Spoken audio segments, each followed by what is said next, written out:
अस्सलाम वालेकुम दोस्तों कैसे हाल चाल है। मैं आपका दोस्त वासफ राज वासा। दोस्तों आज की जो वीडियो है मेरे अक्सर दोस्तों के जो हैं मैसेजेस आ रहे हैं कि कबूतर बीमार हो रहे हैं। तो बीमारी जो सबसे ज़्यादा है वो आँखों की है कि छोटे बच्चों में और जो बड़े कबूतर हैं तो उनकी आंखें ख़राब हो रही हैं। तो उसकी रीज़न जो है मैं आपको बता देता हूँ कि किस वजह से जो है आंखें ख़राब हो रही हैं। एक तो ये है कि बारिशें भी हो रही हैं, ऊपर से जो है ये सावन भी चढ़ा हुआ है तो हबस ज़्यादा है। तो हमारे खुड्डे में जो ख़ास करके हवा का इंतज़ाम है, जाली तो लगी हुई है लेकिन जाली एक साइड पे लगी हुई है, हवा का क्रॉस नहीं हो रहा।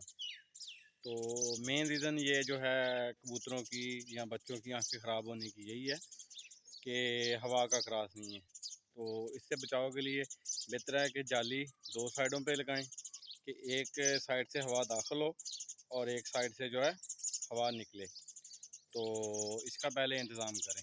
और दूसरे नंबर पे ये जो बारिश अक्सर होती है तो बारिश का पानी खुड्डे में चला जाता है तो हम लोग तवज्जो नहीं देते, जिसकी वजह से जो है कबूतर बीमार भी हो रहे हैं और आंखें भी ख़राब हो रही हैं। या इस तरह होता है कि बारिश हुई है, नीचे बीठे हैं तो बीठों के जो है उसके जरासीम नीचे ही हैं, हमने ऊपर दाना डाल दिया है, ठीक है।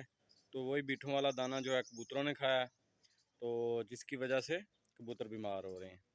तो आप इस तरह करें कि हवा का जो है प्रॉपर इंतज़ाम करें। तो बारिश का पानी अगर खुदा ना खासा खुड्डे में चला गया है, कोशिश करें कि उसको फ़ौरी निकालें और जो है सूखी मिट्टी वहाँ पे डालें कि जो है कबूतर आपके बीमार ना हों। तो ये थी जी एक छोटी सी वीडियो और मैसेज भी। तो हवा का इंतज़ाम जो है आप लाजमी करें कि हवा एक साइड से दाखिल हो और एक साइड से निकले। तो नए आने वाले दोस्तों से गुजारिश है कि चैनल को सब्सक्राइब भी कर लें और वीडियो को लाइक शेयर भी कर दें। Thank you. अल्लाह हाफ़िज़ नासर।